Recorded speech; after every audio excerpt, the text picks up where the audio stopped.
আসসালামু আলাইকুম এভরিওয়ান, কেমন আছেন সবাই? আশা করি অনেক বেশি ভালো আছেন। আজকে আমি আপনাদের মাঝে চালতার আচারের রেসিপি শেয়ার করব। এর জন্য প্রথমে আমি 2টি চালতা কেটে নিয়েছি এবং খুব ভালোভাবে কচলিয়ে ধুয়ে নিচ্ছি। বেশ কয়েকবার ভালোভাবে ধুয়ে নেব যেন এর ভেতরের বেজল ভাবটা কেটে যায়। ভালোভাবে ধুয়ে নেওয়ার পর দিয়ে দিচ্ছি অল্প পরিমাণ লবণ এবং অল্প পরিমাণ হলুদ গুঁড়ো। এটিকে সিদ্ধ করে নিতে হবে। চুলার তাপে 10 মিনিটের মতো সেদ্ধ করে নিলেই চালতাগুলো একদমই সম্পূর্ণভাবে সেদ্ধ হয়ে যাবে।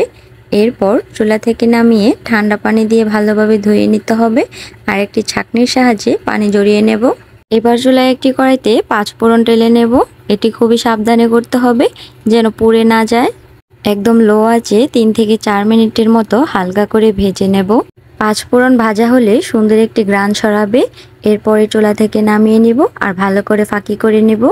আচার তৈরি করার জন্য দিয়ে দিচ্ছি কড়াইতে সরিষার তেল আর দিয়ে দিচ্ছি একটি রসুন কুচি। রসুনটাকে ভালোভাবে একটু ভেজে নিব। রসুনটা একটু ভাজা ভাজা হয়ে এলে দিয়ে দিব কাসুন্দি। আপনারা চাইলে এখানে কাসুন্দির পরিবর্তে রসুন বাটা ইউজ করতে পারেন। এটা দেওয়ার ফলে সুন্দর একটি স্মেল ছড়াবে। যার কাছে যেটা দেওয়া সহজ মনে হবে সে সেটাই ইউজ করতে পারবেন। এরপর দিয়ে দিচ্ছি শুকনো মরিচ। এখানে আমি 3টে শুকনো মরিচ দিয়েছি, কারণ চালতার আচারে কালারের জন্য শুকনো মরিচের ফাঁকি গুঁড়োটা ইউজ করা হবে। এবার দিয়ে দিচ্ছি ধুয়ে রাখা সেদ্ধ চালতাগুলো। এগুলোকে তেলের সাথে কিছুক্ষণ ভেজে নিতে হবে। চালতাগুলোকে কিছুক্ষণ ভেজে নেওয়ার পর দিয়ে দিব এর মধ্যে চিনি। আপনারা যে যেমন মিষ্টি খেতে পছন্দ করেন সে পরিমাণ অনুযায়ী চিনি দিয়ে দিবেন। আমি এখানে 2 চামচ পরিমাণ চিনি দিয়েছি। এবার কিছুক্ষণ জাল করে নিলেই চিনিতে থাকা পানি বের হয়ে যাবে আর পানি শুকানোর আগ পর্যন্ত চালতাগুলোকে জাল করতে হবে। এরপর দিচ্ছি ঝাল অনুযায়ী মরিচের গুঁড়ো। এতে করে আচারের মধ্যে ঝালও হবে এবং সুন্দর একটি কালারও আসবে।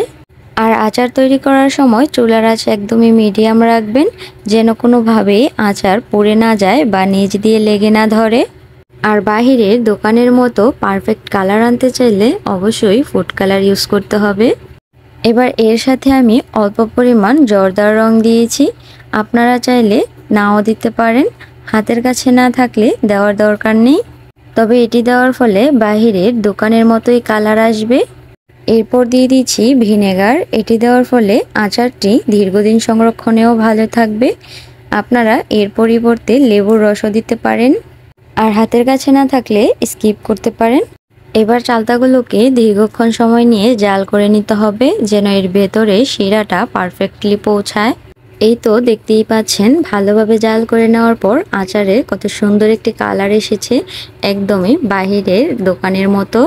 আর আজকের আচারের এই রেসিপিটি আপনাদের কাছে কেমন লেগেছে অবশ্যই কমেন্ট করে জানাবেন। আর ভিডিওটি ভালো লেগে থাকলে প্লিজ চ্যানেলটি সাবস্ক্রাইব করে যাবেন। আজকের মতো এই পর্যন্তই। সবাই ভালো থাকবেন। আল্লাহ হাফিজ।